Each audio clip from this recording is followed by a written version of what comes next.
Hello friends, అందరికీ నమస్కారం. ఆంధ్రప్రదేశ్ మరియు తెలంగాణ రెండు తెలుగు రాష్ట్రాల వెదర్ అప్డేట్స్ అయితే తెలుసుకుందాం. బంగాళాఖాతంలో ఏర్పడిన బెంగాల్ తుఫాను మరికొద్ది సేపట్లో తీరం అయితే దాటనుంది.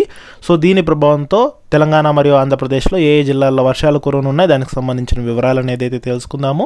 వీడియోని అయితే చివరి వరకు చూడండి. సో వీడియోలోని ఇన్ఫర్మేషన్ నచ్చినట్లయితే ఛానల్ని సబ్స్క్రైబ్ అయితే చేసుకోండి. ఇక లేట్ చేయకుండా టాపిక్లకి అయితే వెళ్ళిపోదాము. ఏపీ మరియు తెలంగాణకు వాతావరణ శాఖ వర్ష సూచన అయితే జారీ చేసింది. నైరుతి బంగాళాఖాతంలో ఏర్పడిన బెంగాల్ తుఫాను గడిచిన 6 గంటల్లో 10 కిలోమీటర్ల చొప్పున వేగంతో కదులుతోంది. ఇది పుదుచ్చేరికి 100 కిలోమీటర్లు, అలాగే చెన్నైకి 100 కిలోమీటర్ల దూరంలో కేంద్రీకృతమైనట్లు ఏపీ విపత్తుల నిర్వహణ సంస్థ అయితే తెలిపింది.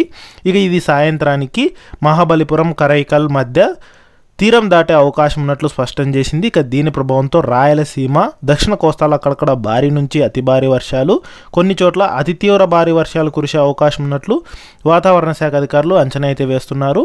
ముఖ్యంగా దీని ప్రభావంతో చిత్తూరు, కడప, నెల్లూరు, ప్రకాశం, తిరుపతి, అన్నమయ్య జిల్లాల్లో అక్కడక్కడ భారీ నుంచి అతి భారీ వర్షాలు, కొన్ని చోట్ల అతి తీవ్ర భారీ వర్షాలు కురుస్తాయని వాతావరణ శాఖ అంచనా అయితే వేస్తోంది.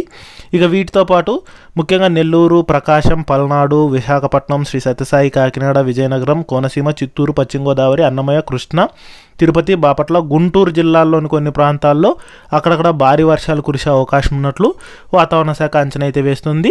ఇక తెలంగాణ రాష్ట్రంలో చూసుకుంటే తెలంగాణలో కూడా ఇవాళ రేపు పలు ప్రాంతాల్లో భారీ వర్షాలు కురిసే అవకాశం ఉన్నట్లు తెలంగాణకు వాతావరణ శాఖ వర్ష సూచన అయితే జారీ చేసింది.